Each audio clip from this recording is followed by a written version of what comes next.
This is Checkpoint Toki in Afghanistan, a remote British outpost set deep in Taliban territory and manned by Royal Marines of L Company 42 Commando. I've joined the Marines at a critical time in their fight against an increasingly stealthy enemy. We've been warned that suicide bombers are threatening to strike. These guys, though, seem friendly enough, ready with a wave, but that could be concealing all sorts of evils, I guess. Just don't know. You can't tell in Afghanistan.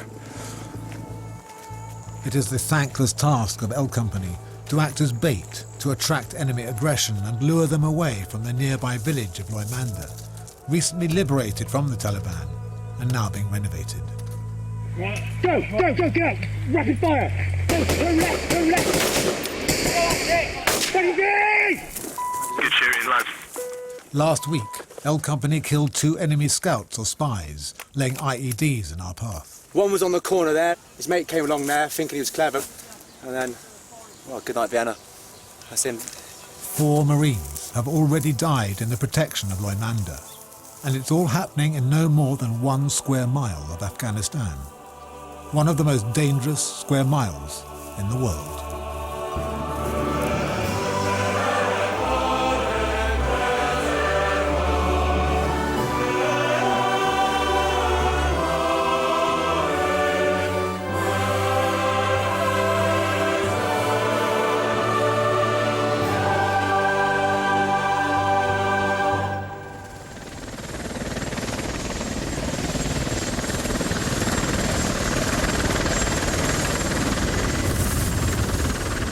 A Merlin helicopter lands at Checkpoint Toki. It's bringing in the company commander for a quick visit. He wants to address his overstretched troops, reassure them. Overview of the company, really where we're at is, you're down here. We've given you as much manpower as we could, and really we're as stretched as we can be now. Notwithstanding that, your efforts down here, again, persistent patrolling in what is clearly a dangerous area, outstanding effort thus far. The 2 scouts that were shot, a battle group we're particularly happy with, and the general feedback is you are tying these guys up and occupying them. So in terms of future, what we're trying to do here is just keep the pressure off Loimanda, which is a couple of K to the north. Yeah. And letting stabilisation take hold. Yeah, it's a sort of Venus flytrap kind of theory. The guys are doing an excellent job, but the IED threat is high, so it's a sort of constant concern. There are very few things, I just sort of reiterate, and you've done an exceptional job down here.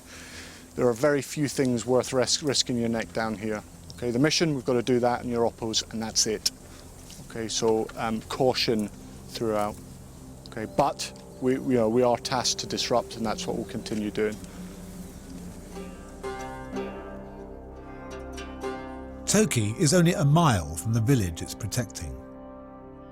Loimanda was a Taliban stronghold for years until they were flushed out by the Marines. But the insurgents left the place riddled with IEDs.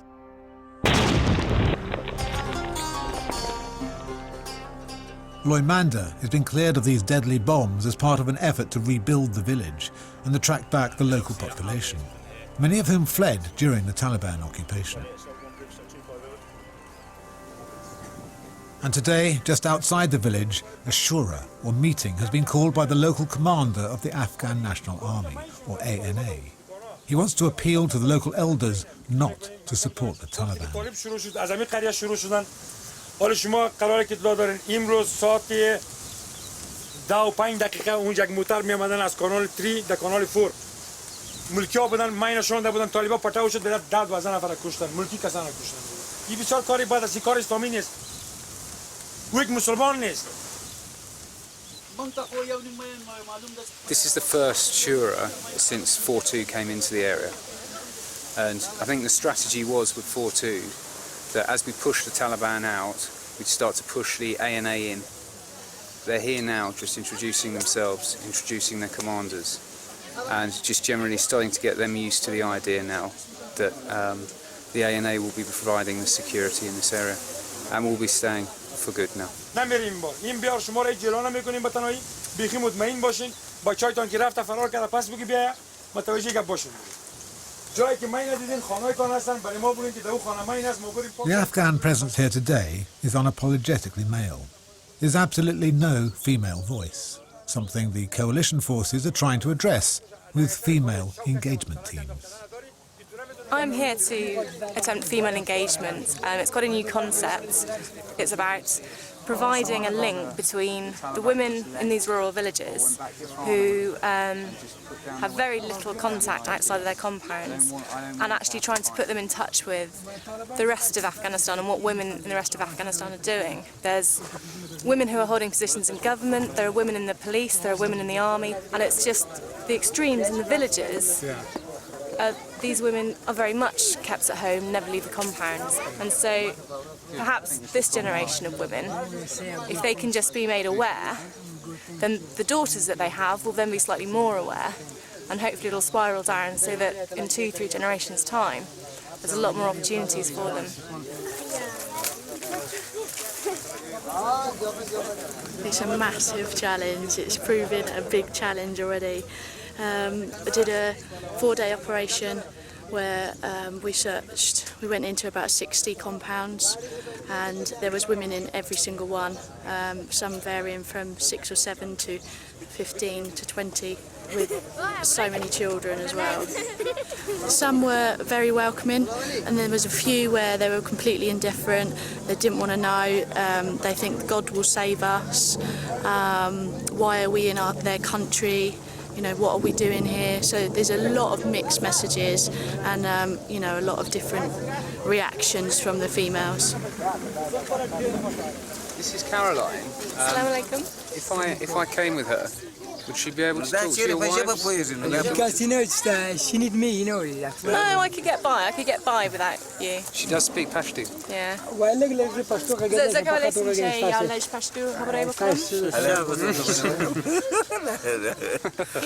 Caroline and Stacey's work is not without risk, as the Taliban, who actively suppress the education of women, would disrupt it at the slightest opportunity.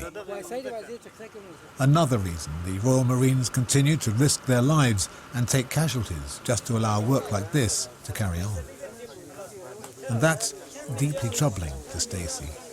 Being in the Navy, having not experienced anything infantry like this, to then come in here, getting close to guys that you're working with who are next to you, and the next thing you know, the next week they're not here. It's just the worst feeling in the world. And also sometimes I think the injury is probably worse, you know, with guys losing their eyesight, losing their hands, losing their arms and legs, you know, just completely changing their lives. So I'm trying to be strong, but it is hard, really hard. It's the hardest thing I've ever done in my life. Yeah, completely. Hard, but perseverance pays off.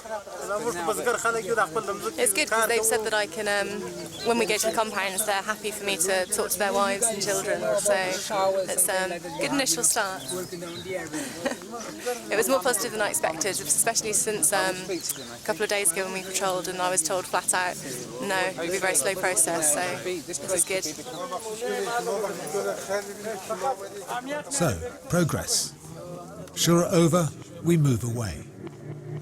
But then we find that we've been under surveillance the whole time. It's been told by the ANA that the Taliban were hiding over in the fields just behind us watching that whole Shura. Whether that was just to intimidate the locals or they plan any sort of attack, we don't know, but the critical time will be when we move off from here, when we're at our weakest in a sense. So just a little bit tense at the moment. Our armoured Mastiff personnel carriers provide at least some protection as we head back to base. So how do you react to situations like this, Stacey? I don't really know how to react. I'm just glad I'm in a Mastiff, so I won't want to be anywhere else. That's the nature of Afghanistan, though, isn't it? Yeah. As I'm slowly learning. But the Taliban melt into the landscape.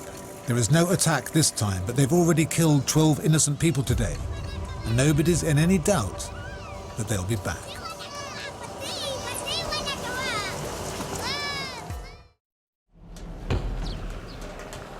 It's a week since the first Shura, a meeting with the village elders. And tomorrow there's to be an even bigger one, attended by the district governor, so security will be even tighter. But today the Afghan National Army, with Royal Marine backup, are leading a patrol to take the female engagement team to a family compound to talk to some women. But no movement outside of the base is without risk. And how about these patrols? Do you enjoy these patrols? Enjoyment's not the right word, but apprehensive, but yeah, embracing it.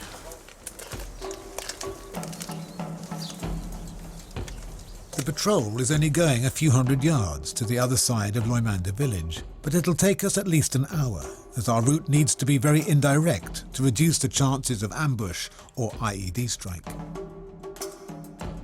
Meanwhile, for the Royal Marines at Checkpoint Toki, about half a mile away, it's Groundhog Day.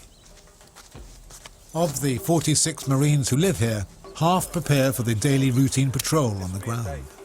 For the other half, whose turn it'll be to patrol tomorrow, options are a bit limited. Train, keep watch, bathe, and eat.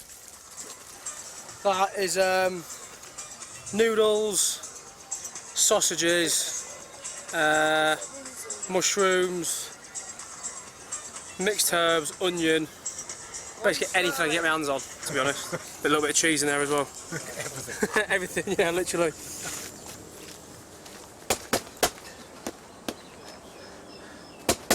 Corporal Paul Weiss, or Vicey, is 27 and been in the Marines for 11 years, joining up straight from school. It's been alright, I've enjoyed it so far. I'm getting a bit sick of this place now. Yeah. For what reason? It's my 4th time out here now, and each time you come out, regardless of what you read in the media, it gets worse and worse each time. At least when you come out first time, you were fighting against fighters, you know, gunfights. Just with the ID threat, it's just almost becoming not worth it now. Too dangerous. Do you want to come back again? Fucking no way. Not there ain't enough money in the world to bring you back here. Well, I know what'll happen though. After the last one, I said, fuck this, not doing it again. When it's good, it's good. You know what I mean? When you're seeing them drop and you're killing them, that's good. But then you know the shit times, you think, fuck it, it's not worth it. But definitely not for a while anyway. My missus has fucking divorced me if I come out here again.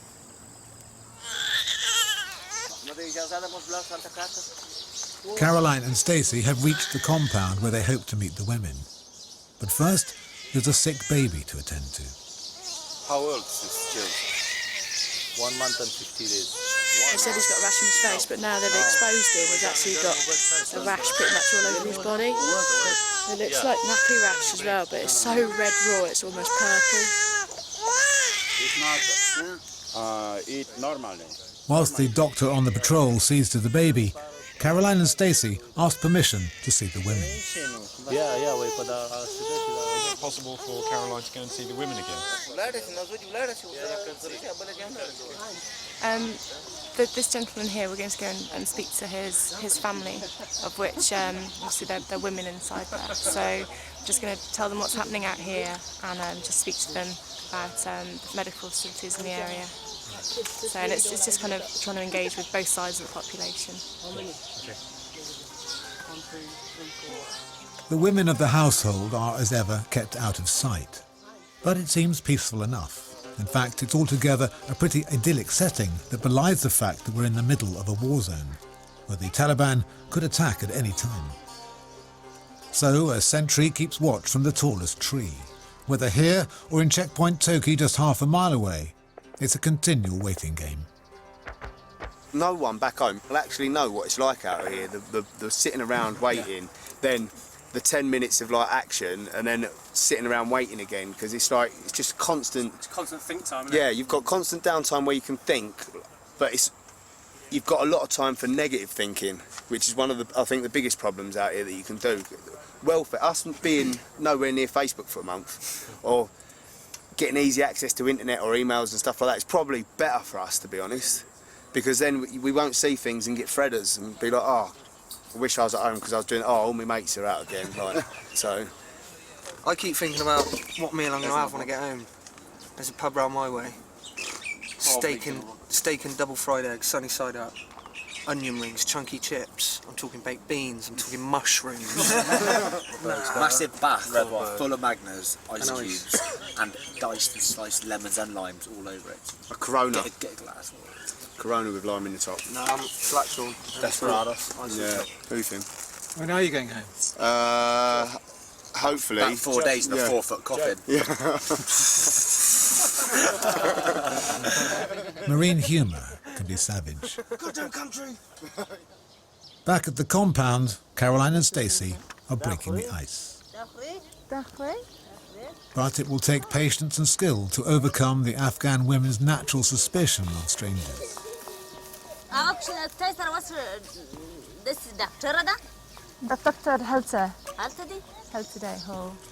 This will be an open-ended visit and finish when it finishes. Inshallah, as they say out here, when God wills it. Afghanistan is not a place that lends itself to rigid planning. The good thing is about Afghanistan, though, isn't it? It's the way you get told what's going to happen, and then within a week, everything fucking changes again. Oh, actually, lads, you're out here for longer.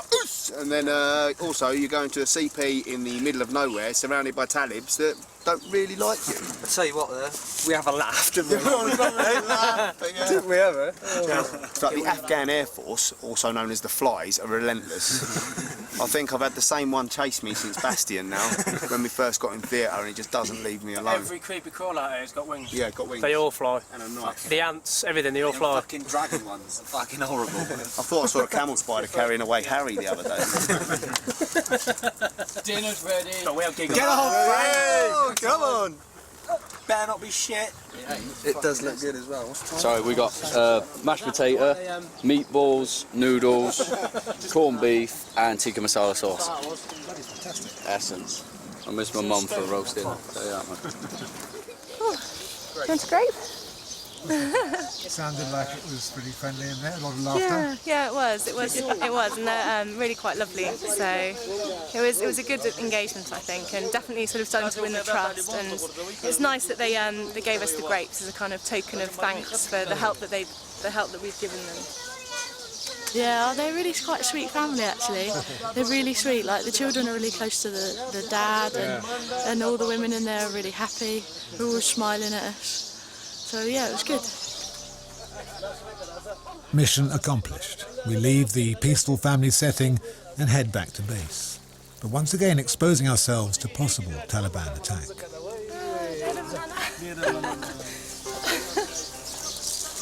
Doing me squelching now, Chris.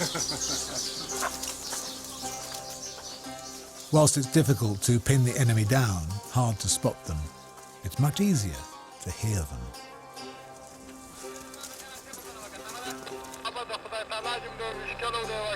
Ali, the Marines interpreter at Toki, is continually monitoring the Taliban radio frequencies. Through this we can listen to them, and we can't speak to them. Actually, we don't want to speak to them, we just want to kill them. And frequently they are changing their frequencies. They are saying go to this frequency or that frequency. So we have a bunch of frequencies that they are using, and we have it. So we are going on those frequencies and can listen whatever they are saying. They're saying we are going to attack on ISAF, we are going to kill them, we are going to attack with the big things, which big things means rocket, RPG. They are just saying to make us fear, like we should escape from them, but we have professional soldiers here. The female engagement team is re-entering the outskirts of Loimanda village. There's the atmospheric changing. But something isn't right. Just stay exactly where I trained. Military talk about atmospherics. It really just means the feel of a place, and the atmospherics here are very, very different. It's quiet. There's a sort of threatening air about the place. Everybody's very wary now. It normally doesn't bode well. It doesn't mean that it's going to kick off necessarily, but it just means that we're not particularly welcome if no one's come out to welcome us. And no one is, people are shutting their doors. So it either means there's a Taliban presence, whether it's armed or not, and obviously they don't want to come across to us to speak to us because they'll just get stitched up. Or, yeah, could kick off. It's virtually certain the place has been IED'd, and although the locals probably have a good idea where they are, most would not dare tell us for fear of Taliban retribution.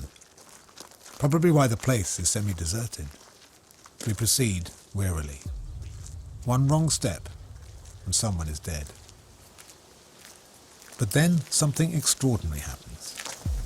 It's passed down the line that a local Afghan has stepped forward and come to our rescue.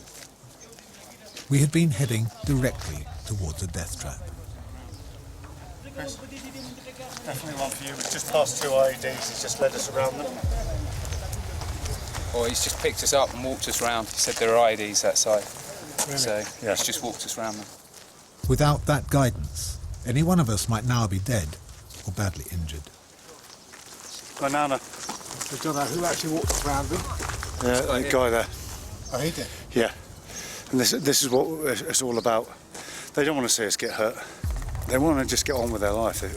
Life out here is hard enough, just like back in the UK. They want to get on with things, want to have kids. You know, want to have a happy, prosperous life. It's exactly the same everywhere.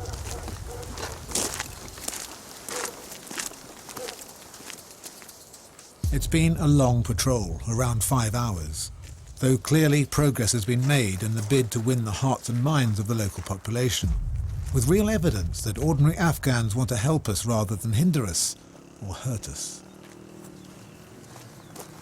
Relieved, Stacey? Happy that's over? Happy we're back in nice and safe, all of us. Good to see that we're all back. It went well, didn't it, really? Did go well, yeah. A few little moments there of apprehension. Yes, especially IEDs. Yeah, But luckily we're all here and we're all safe. that's the main thing. Exactly. All safe, thanks to the Royal Marines out at checkpoint Toki, keeping the Taliban at bay and drawing their fire. And right now, L Company is planning once again to tempt the enemy into an attack. Okay, mission. We're going to take a 3 multiple fighting patrol in vicinity of Yankee 1 Golf 22 in order to kill insurgents, improve intelligence picture and dominate the ground. The sort of aim of it is to go out in a stronger force than we usually do and just try and catch them off guard and see how they react to what we do.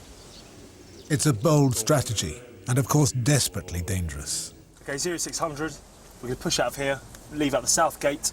We set out early in the morning, okay, so we want to be seen basically. So we're going to push out into these fields across here, move across to this point. The idea is just to trigger that activity, okay? And we're trying to sort of trap them in this area around here, and hopefully between us we'll be able to shoot them. And we'll get back in safe, okay? Any questions? Tomorrow morning, the trap will be set, and anything could happen. But tonight, as the mortars fire up the glowing illuminations that brighten the darkness against night attack, the lads have something else to divert their attention. Happy birthday to you. Happy birthday to you. Happy birthday, dear Diz. Happy birthday to you. Cheers, lads. Cheers, lads. Dids, do you want to jump in? Because the lad's got you some stuff. There's a present for you there. Oh, there you go. There you go, some stuff. Yeah. Look at that. It's just some stuff the lads put together. You've been lashed up. Oh, smoke grenade. Yeah, get it FFB'd and take it home with you. Yeah. Doing that. Yeah. Look. Do that. Oh, yeah. Dub. Fresh apple. Are we going to do this cake then or what? You having any? Yeah, I'll just have most of it, mate. I'll have a bit. It's the best birthday you've ever had, isn't it? Someone is having a bit now then. Oh, look at the kerosene. No, yeah. Just don't light a match. We should have done that the other way round. We should have put that on the end. Oh, fucking so fast. That's phenomenal. Yeah, that's. Cheers, Dibs. Happy birthday, kid. How old are you? 25, mate. 25. Yeah. I'm probably about 40. Hanging out. What's that Jedward haircut? I thought you were about 12.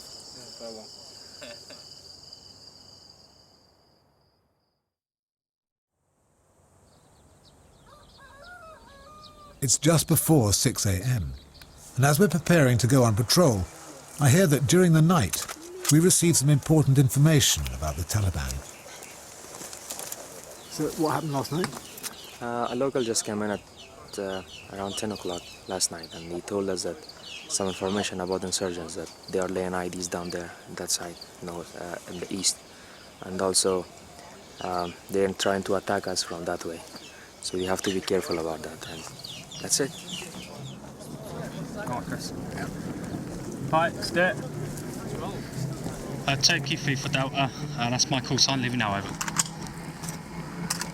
Toki, roger,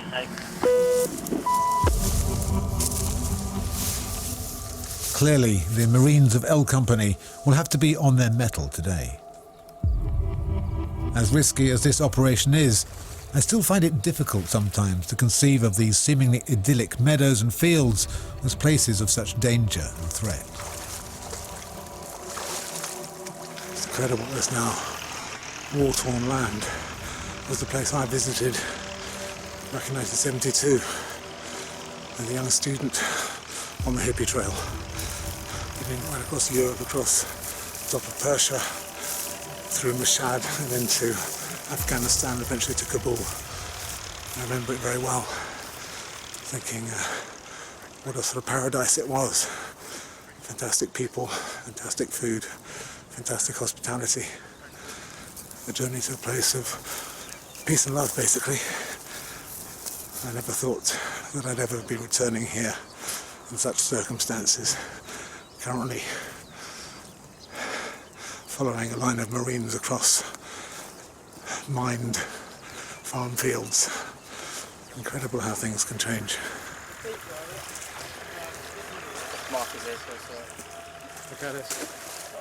But maybe it can change again. Perhaps Afghanistan can find the sort of peace and stability I saw here 40 years ago.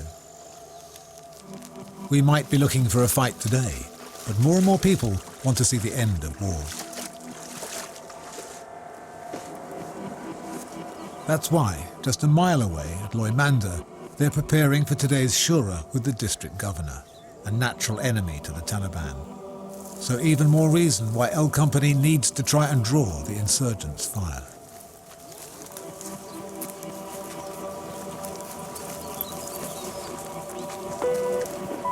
Roger, stay down in front, lads.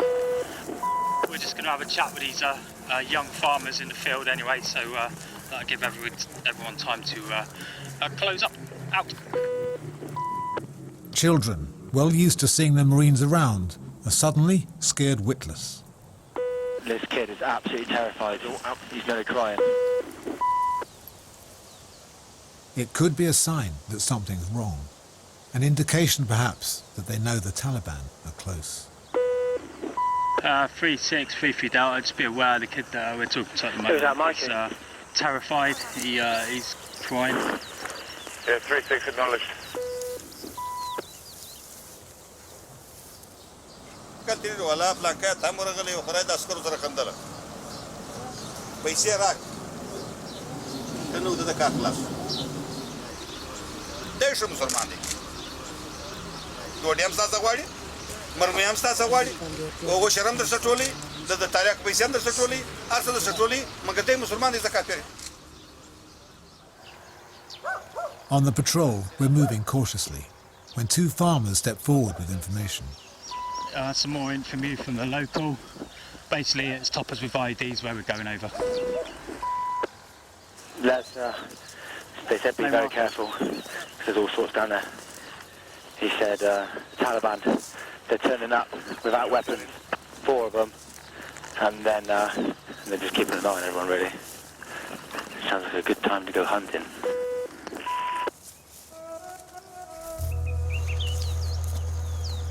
د وطن د پاره د طالب صاحب سره هیڅ شي نشته چې خدای لار راته نیول دا غرنده دي رنده معنا د لار نه ورکړه رسول الله صلی الله علیه وسلم بس ولار دي د خیر سره بالا بچی دا فقط ځان پټاو کوي ټوټه ټوټه سه بس دی تابعي هغه نو ورته چې ټوټه به سره کوم بیا دې ستارو بیا دا پښتنه واشتنه نشته. For L Company, progress is very slow. We can't take regular paths for fear of IEDs. After an hour, we're still only half a mile from Toki. But with an increasing sense of threat, we need to get off open ground.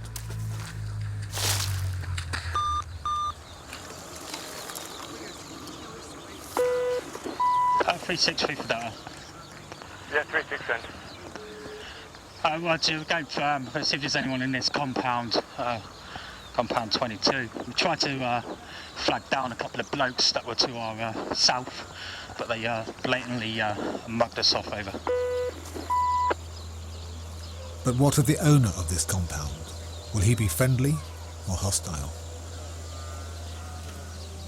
Памятки мустачта хаско маквару. Хаско макс захвари тис бад мустара ко макавас, муста ба мен раши, муста ба галат сали рашас, муста ба галат кор рашас. Дага сали галати ки изма потен че бад бахли жор карда. Да кора нет. Кше на карари туради, да кше тали салек. Прей хвал мчет варта палу, хвал кали палу, хвал лштан, оле палу. Это османы чепа. What's the situation? We're going to push into here. There's a decent bloke in there. It's giving us information where shit is in the ground and that, like where the IEDs and that are. A bit of a lay down of the area and that, so we'll both get in there, both call signs, and see what information we can get from him. And this is where we want to be anyway, to see if we can encourage them to do something. Yeah. Basically, all around us is IEDs, all along that tree line, that wall to the front. They obviously use this place, so. Yeah. We'll see what happens. Yeah. So we can get them to make a mistake. The Marines have found a friendly farmer. And at the Shura, the district governor has made his pitch to the elders to come out against the Taliban. Only time will tell if they will.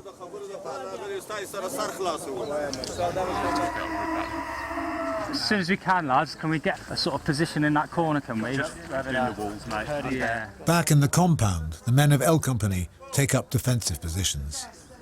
We haven't really spiked anything yet, so we're going to hold here, try and get a bit of pattern of life from the guys on the rooftop. See what happens for a bit. If there's no activity, we're going to head back around similar route to the way we came, because of the reporting of the high threat of IEDs down that way. Yeah.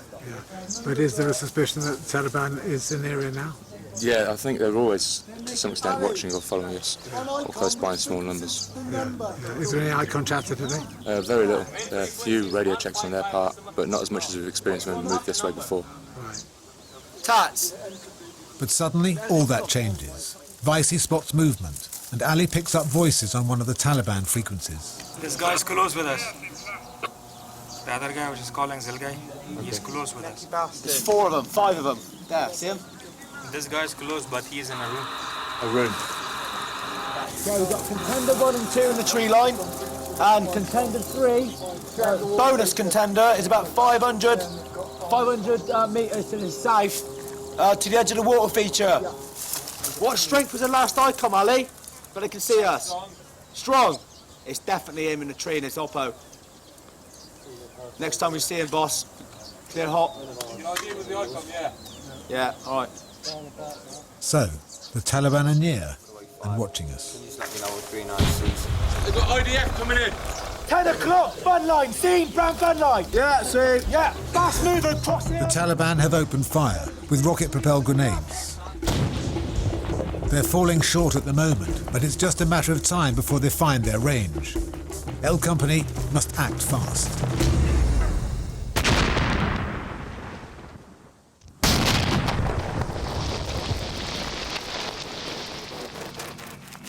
L Company, holed up in a farmer's compound, is taking incoming enemy rocket-propelled grenades. 500! Axis! Their response has to be immediate before the enemy rockets start hitting their target. Rocket! Fire!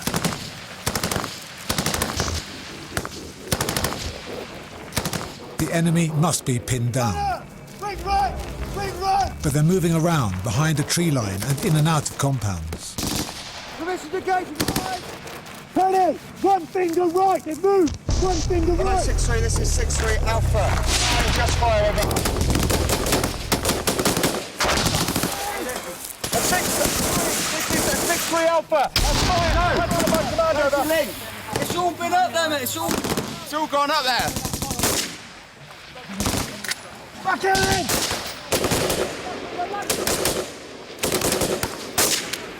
They're sending up excessive fire now. Very rapid rate of fire indeed. They're trying to take an unknown quantity of enemy.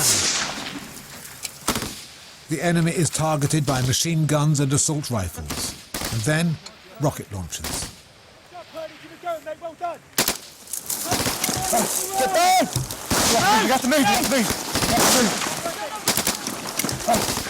Hey, Jay, you up? Hey, Yeah. get fucking down.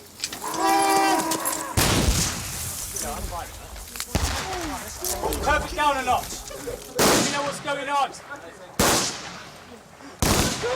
Right, deliberate rate of fire now, lad. Focus in. Going on.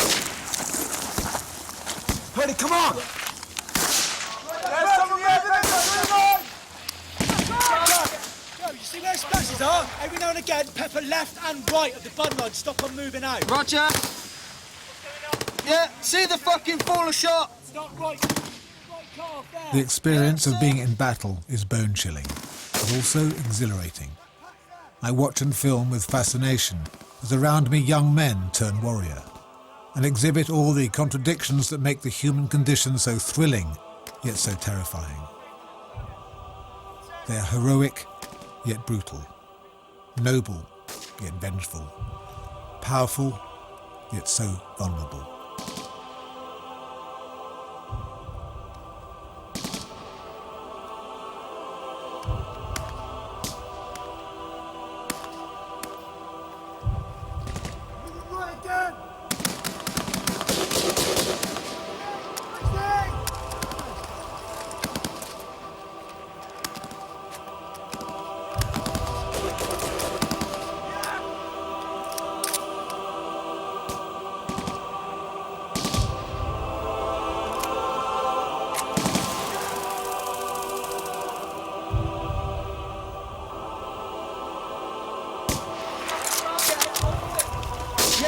I've got him now. He's just repeated. The fight rages for an hour.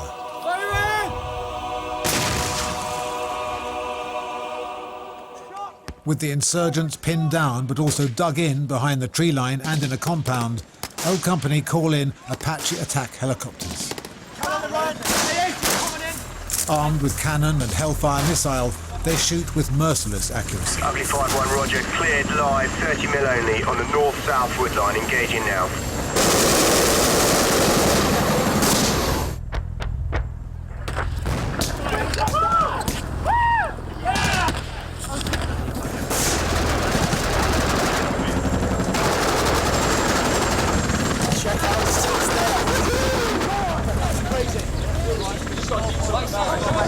Hellfire!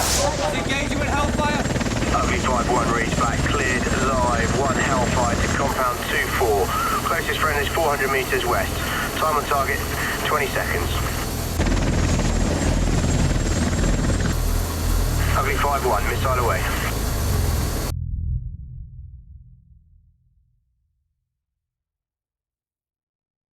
Then all is silent.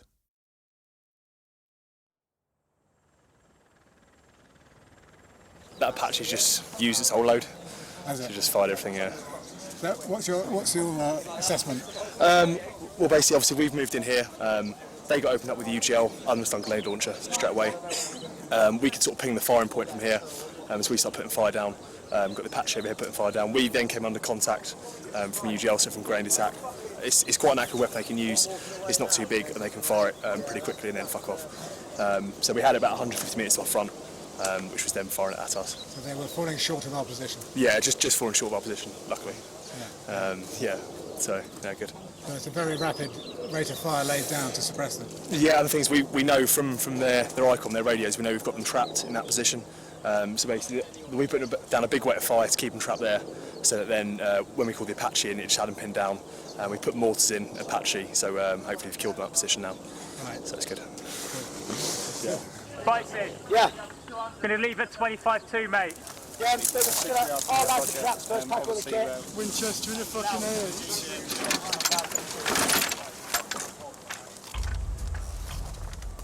Battle done. All enemy not killed have fled. We head for home. No casualties taken. Today, that is. Last 20 days, lost 4 blokes from our unit, 3 of them good friends of mine. As far as I'm concerned, you know, no amount of numbers when we kill will make up for that. Just back down in front, lad. The first one we took, Dino Mead, a young Marine with so much promise. He's gone though. Sam Alexander, he was on Herrick 9 with us. I mean, the guy got an MC, just shows you what kind of guy he was. He's a top bloke, you know. It seems to be, it's never the knobheads that catch it up. It's always the fucking good blokes, you know. It's just a waste. Martin Gill, I took the guy through training, you know. He's a fucking top lad. I'm shocked. I just hope to God that, you know, he went far in his weapon at the enemy. As far as I'm concerned, that's a warrior's death, and more than anything you can ask for. If you're going to catch it up out here, then that's the way I'd want to go. Can we get Ali sent forward? Can we go forward, please, Ali? Thanks, mate. It's pretty sad, actually. When I was working with 3-Power, I lost my Sergeant Major. He was one of the best men that I've ever met. And whenever I lose someone from my team, they are good guys. They came here to help us, so I love all of you. I mean, I really salute all of you, that what you are doing, what sacrifices you are making for Afghanistan, and we will never forget it. Yeah, okay, moving. You know, if you talk about fighting for the stabilisation of Afghan, I think, I speak for most of the lads, that, you know, in your mind, that plays about 10% of why you're here. We're all here for each other, you know, looking after each other, and whatever we have to do to make ourselves, you know, as safe as we can, that's what we'll do. We have got a fucking good bunch of lads here. You know, we'd like to keep it that way, but also we'd like to fucking get a few more of these lot as well. Turkey 3 for Delta, approximately 50 metres east from yourselves, over. Yeah, Tolkien, roger, over. Get the kettle on. Tolkien, roger, I'll get the kettle on. Which gate are you going to come through, over? South. Yeah, Tolkien, roger. So we're heading back in now to the base with some considerable relief, I have to say. And just heard over the radio that most importantly, the kettle's on.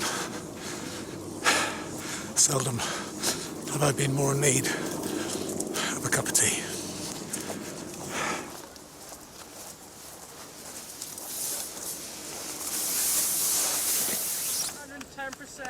The Marines have won the day, but they know only too well that the Taliban will strike back. If not tomorrow, then the next day. And if not with guns and rockets, then with IEDs. As well drilled and well trained as you can be, your luck's going to run out sooner or later, and luck does play a big part in it as well. Eventually we are going to set patterns, and sure as shit, they're going to get lucky sooner or later. It is just literally not if, but when.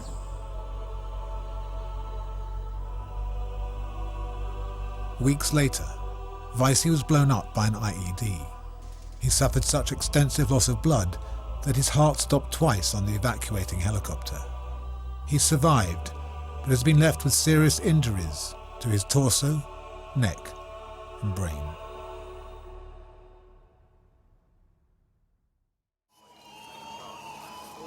Next time, the search continues for IEDs in the Loimander Bazaar. L Company is joined by a specialist in bomb detection who goes by the name of Memphis. And long-awaited mail arrives from home, but it's not all good news. I know I am being selfish, but I cannot handle this kind of relationship right now. I'm going to miss you and I am sorry. Hope you can forgive me.